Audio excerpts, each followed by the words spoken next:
Assalamualaikum warahmatullahi wabarakatuh. Perkenalkan, nama saya Zolanda Pertama Agustin, BP 171102-2004, dari kelas 4BD4 Akuntansi Politeknik Negeri Padang. Di sini saya akan menjelaskan tugas metodologi penelitian akhir saya yang berjudul Pengaruh Kinerja Keuangan Terhadap Nilai Perusahaan dengan menggunakan pengungkapan Corporate Social Responsibility dan Good Corporate Governance. Selamat menyaksikan. Pada kesempatan kali ini ada 3 topik yang harus dibahas. Yang pertama bab 1 pendahuluan, bab 2 tinjauan pustaka, dan bab 3 metode penelitian. Yang pertama itu bab 1 pendahuluan. Latar belakang. Pada kesempatan kali ini saya mengambil sebuah aplikasi dari penelitian terdahulu. Alasan saya mengambil ini karena penelitian ini mengenai faktor-faktor yang berpengaruh terhadap nilai perusahaan yang telah banyak dilakukan.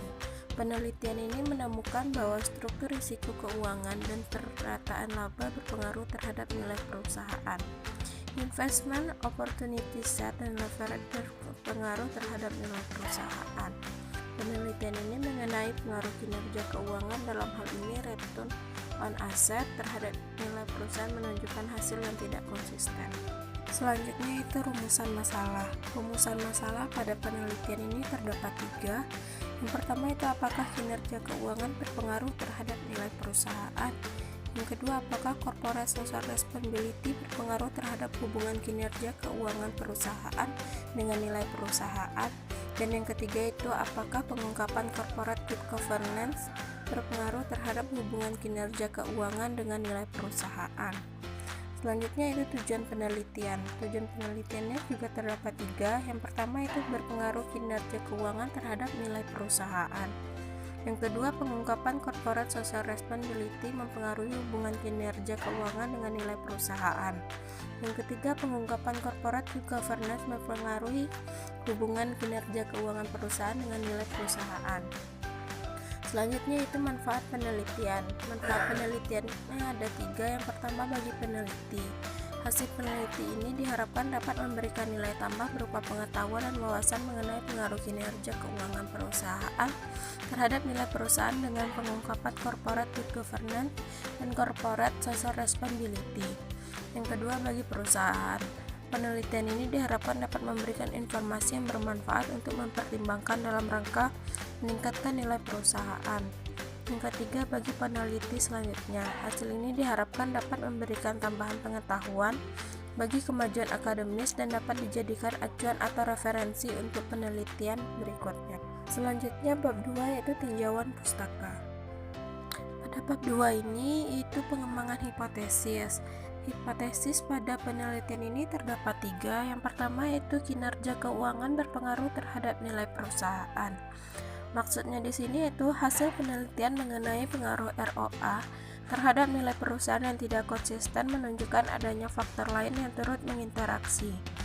Teori sinyal menyatakan bahwa perusahaan memberikan sinyal-sinyal kepada pihak luar perusahaan dengan tujuan untuk meningkatkan nilai perusahaan.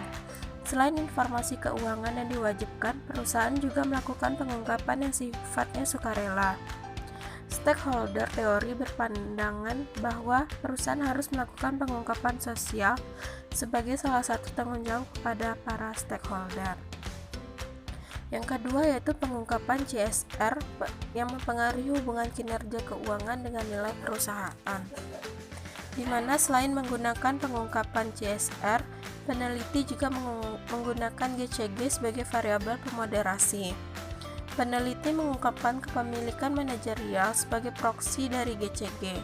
Ini didasarkan pada pemikiran bahwa manajemen dengan kontrak kepemilikan besar memiliki intensif yang lebih rendah untuk melakukan self-serving behavior yang tidak meningkatkan nilai perusahaan dan bisa jadi memiliki lebih banyak kecenderungan untuk menerapkan kebijakan akuntansi konservatisme untuk meningkatkan kualitas laba.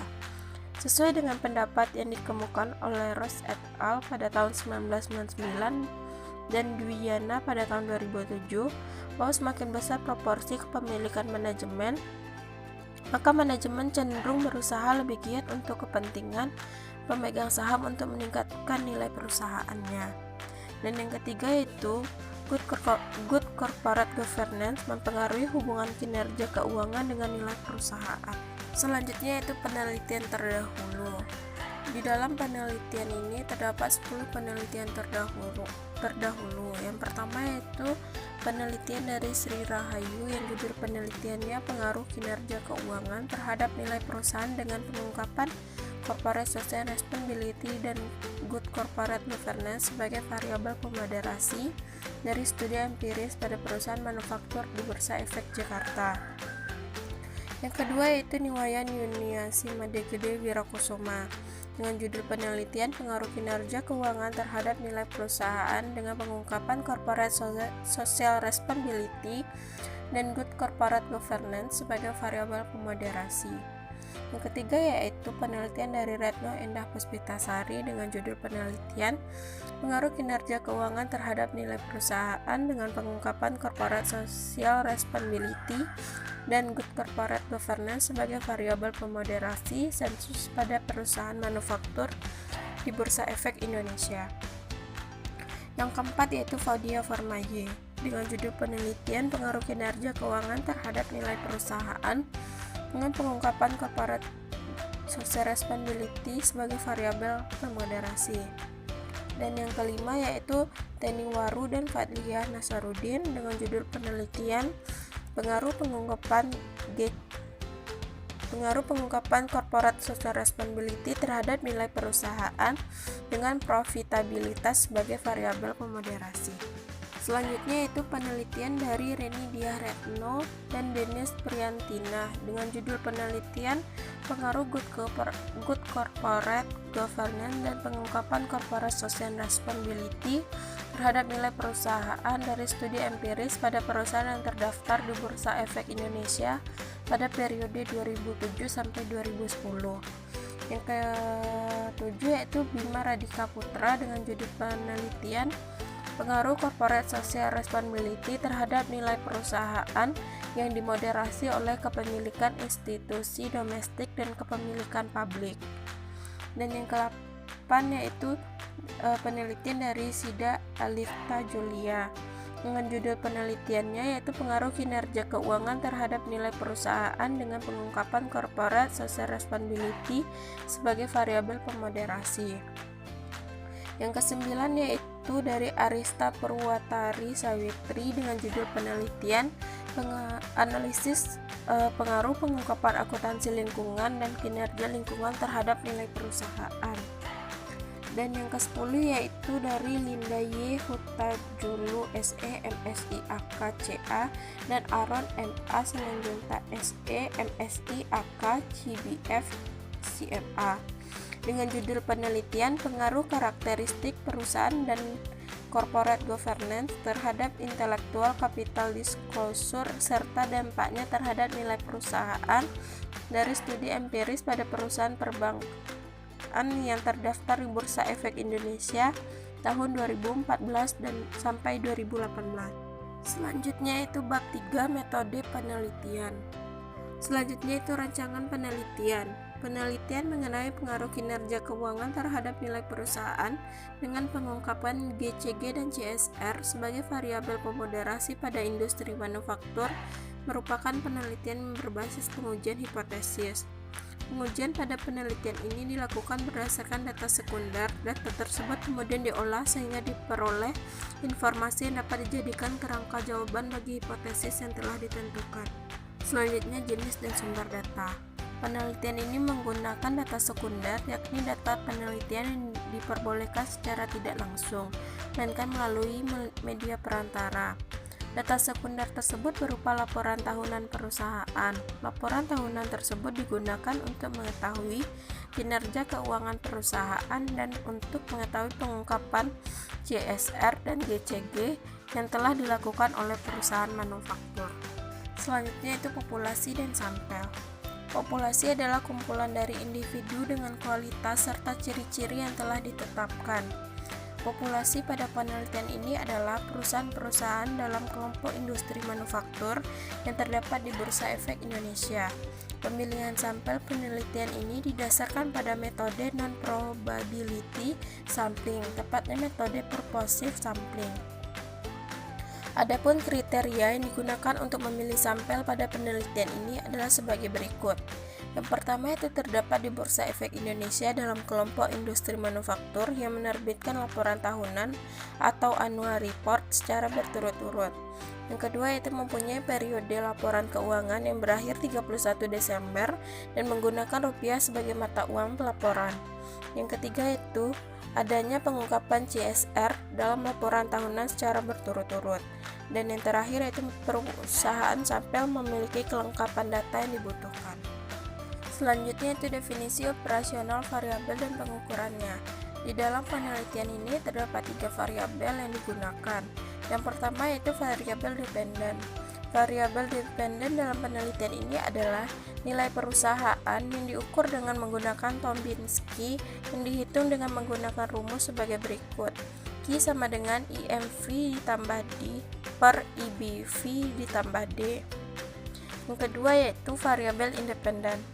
Variabel independen dalam penelitian ini adalah kinerja keuangan perusahaan yang diukur dengan return on asset atau ROA. Rasio profitabilitas merupakan salah satu cara yang umum digunakan dalam menganalisis laporan keuangan suatu perusahaan di samping rasio lainnya. Rasio ini digunakan untuk mengukur tingkat kekuatan maupun kelemahan perusahaan dalam menghasilkan laba operasinya secara keseluruhan, di mana ROA dihitung dengan menggunakan rumus laba bersih setelah pajak dibagi total aktiva. Yang ketiga yaitu variabel moderasi. Variabel moderasi meliputi 2 hal, yaitu pengungkapan corporate social responsibility dan pengungkapan good corporate governance. Selanjutnya yaitu metode analisis data. Dalam penelitian ini terdapat 3 metode analisis data. Yang pertama itu statistik deskriptif. Statistik deskriptif ini adalah proses transformasi data penelitian dalam bentuk tabulasi sehingga mudah dipahami dan diinterpretasikan. Yang kedua yaitu uji normalitas. Uji normalitas ini adalah uji data yang dilakukan dengan uji one sample Kolmogorov, Smirnov atau uji Shapiro-Wilk. Uji normalitas digunakan untuk melihat apakah data itu berdistribusi normal atau tidak. Normal atau tidaknya suatu data akan menentukan jenis pengujian hipotesis yang akan dilakukan. Yang ketiga yaitu uji asumsi klasik. Uji asumsi klasik ini terdapat 4, yaitu uji normalitas model, yang kedua uji heteroskedastisitas, dan yang ketiga uji multikolinearitas, dan yang terakhir yaitu uji autokorelasi. Selanjutnya itu pengujian hipotesis. Yang pertama itu pengujian hipotesis 1. Analisis yang digunakan dalam penelitian ini adalah analisis regresi sederhana dengan persamaan regresi sebagai berikut. Y sama dengan alfa ditambah beta 1 dikali X1 ditambah E. Maksudnya yaitu Y adalah nilai perusahaan, alfa adalah konstanta, beta 1 adalah koefisien variabel bebas, X1 adalah return on asset, dan E adalah standar error. Hanya segitu yang dapat saya sampaikan. Kalau ada salah saya mohon maaf, dan jangan lupa like, comment, subscribe. Terima kasih semua.